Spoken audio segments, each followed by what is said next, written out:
नमस्कार मित्रांनो, delicious foods मराठीमध्ये आज आपण अगदी ढाब्यावर मिळते तशी चटपटीत आणि मसालेदार लसूणी पालक बनवणार आहोत। चला तर मग वेळ न घालवता रेसिपीला सुरुवात करूया। लसूणी पालक बनवण्यासाठी सगळ्यात पहिले आपल्याला कढईमध्ये 2 चमचे तेल घ्यायचं आहे। तेल गरम झालं की त्यामध्ये अर्धा चमचा जिरे आणि अर्धा चमचा मोहरी आपल्याला घालायची आहे। जिरे मोहरी तडतडली की यामध्ये आपल्याला 1 चमचा बारीक चिरलेला लसूण घालायचा आहे। हा लसूण आपल्याला हलकासा परतून घ्यायचा आहे। त्यानंतर 1 पालकाची जुडी मी व्यवस्थितपणे धुवून चिरून ठेवलेली होती ती आता कढईमध्ये घालणार आहे। आता ही पालकाची भाजी आपल्याला 3 ते 4 मिनिटापर्यंत मध्यम आचेवर व्यवस्थितपणे परतून घ्यायची आहे। 3 ते 4 मिनिटानंतर पालकाची भाजी मऊ व्हायला सुरुवात होते। आता यावर आपण झाकण ठेवून अजून ही भाजी 4 ते 5 मिनिटापर्यंत शिजू देणार आहोत। 4 ते 5 मिनिटानंतर तुम्ही बघू शकता पालक अगदी व्यवस्थितपणे शिजला गेलेला आहे। आता याला आपण थोडा वेळ साईडला ठेवूया। आता एका कढईमध्ये आपल्याला पाव कप शेंगदाणे घ्यायचे आहेत आणि हे शेंगदाणे आपल्याला 4 ते 5 मिनिटापर्यंत मध्यम आचेवर व्यवस्थितपणे भाजून घ्यायचे आहेत। 5 मिनिटानंतर तुम्ही बघू शकता शेंगदाणे व्यवस्थितपणे भाजल्या गेलेले आहेत। आता यामध्ये आपल्याला 2 चमचे खरबुजाच्या बिया घालायच्या आहेत। त्यासोबतच 1 ते 1.5 चमचे आपल्याला बेसन घालायचं आहे। आता हे सर्व आपल्याला मिनिटभर व्यवस्थितपणे परतून घ्यायचं आहे।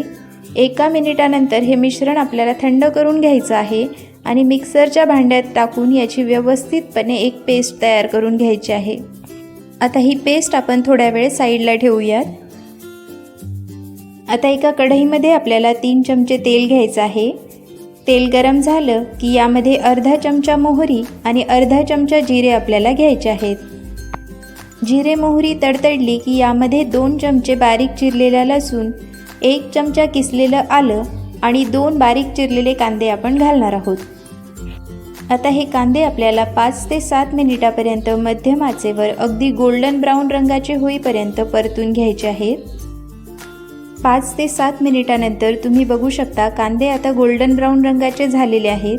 आता यामध्ये मी 3 बारीक चिरलेले टोमॅटो घालणार आहे। आता हे टोमॅटो देखील आपल्याला 2 ते 3 मिनिटापर्यंत मध्यम आचेवर व्यवस्थितपणे परतून घ्यायचे आहेत। 2 ते 3 मिनिटानंतर यावर झाकण ठेवून हे टोमॅटो आपण 5 ते 6 मिनिटापर्यंत अजून शिजू देणार आहोत। 5 ते 6 मिनिटानंतर तुम्ही बघू शकता टोमॅटो अगदी व्यवस्थितपणे शिजल्या गेलेले आहेत आणि त्यातून तेल देखील सुटायला लागलेलं आहे। आता आपण जी शेंगदाण्याची पेस्ट करून ठेवलेली होती ती कढईमध्ये घालणार आहोत। आता ही शेंगदाण्याची पेस्ट सुद्धा आपल्याला 4 ते 5 मिनिटापर्यंत मध्यम आचेवर व्यवस्थितपणे परतून घ्यायची आहे। 4 ते 5 मिनिटानंतर तुम्ही बघू शकता मसाल्यांमधून तेल सुटायला लागलेलं आहे।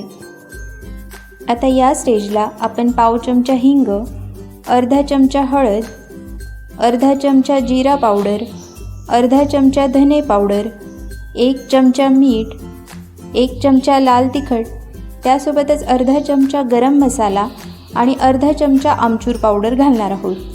आता हे सर्व मसाले आपल्याला व्यवस्थितपणे एकजीव करून घ्यायचे आहेत। त्यासोबतच यामध्ये 2 ते 3 चमचे पाणी आपण घालणार आहोत। पाणी घातल्यामुळे काय होतं की तिखट जळत नाही आणि ग्रेव्हीचा रंग देखील खुलून येतो। 2 ते 3 मिनिटानंतर तुम्ही बघू शकता आपली झकास अशी ग्रेव्ही तयार झालेली आहे आणि ग्रेव्हीचा रंग देखील अगदी खुलून आलेला आहे। आता या स्टेजला आपण जी पालक शिजवून ठेवलेली होती ती कढईमध्ये घालणार आहोत। पालक कढईमध्ये घातल्यानंतर आपल्याला तिला व्यवस्थितपणे ग्रेव्हीमध्ये एकजीव करून घ्यायचं आहे। पालकाची भाजी व्यवस्थितपणे ग्रेव्हीत मिक्स झालेली आहे। आता यामध्ये आपल्याला पाव कप पाणी घालायचं आहे आणि आता ही भाजी आपण झाकण लावून 4 ते 5 मिनिटापर्यंत शिजवून घेणार आहोत। 4 ते 5 मिनिटानंतर तुम्ही बघू शकता पालकाची भाजी जवळपास अगदी तयार झालेली आहे। आता यासाठी आपण तडका तयार करून घेऊया। तडका तयार करण्यासाठी आपल्याला 2 चमचे तेल पॅनमध्ये घ्यायचं आहे।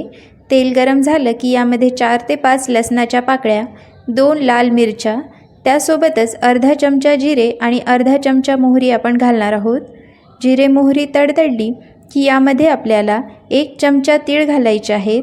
त्यासोबतच 1 चमचा लाल तिखट आपण घालणार आहोत। तिखट घातल्यानंतर ते आपल्याला हलकंसं परतून घ्यायचं आहे आणि लगेचच आपण 2 ते 3 चमचे पाणी यामध्ये घालणार आहोत। त्यामुळे काय होतं की तिखट जळत नाही। आता हा तयार झालेला तडका आपण भाजीवर घालणार आहोत. तुम्ही बघू शकता आपली चटपटीत ढाबा स्टाईल लसूणी पालक अगदी तयार आहे. तुम्ही देखील ही रेसिपी घरी नक्की बनवून बघा. व्हिडिओ आवडल्यास व्हिडिओला लाईक आणि चॅनलला सबस्क्राईब करायला अजिबात विसरू नका. पुन्हा भेटूया अशाच एका रेसिपीसोबत. तोपर्यंत मस्त खा आणि हॅपी रहा.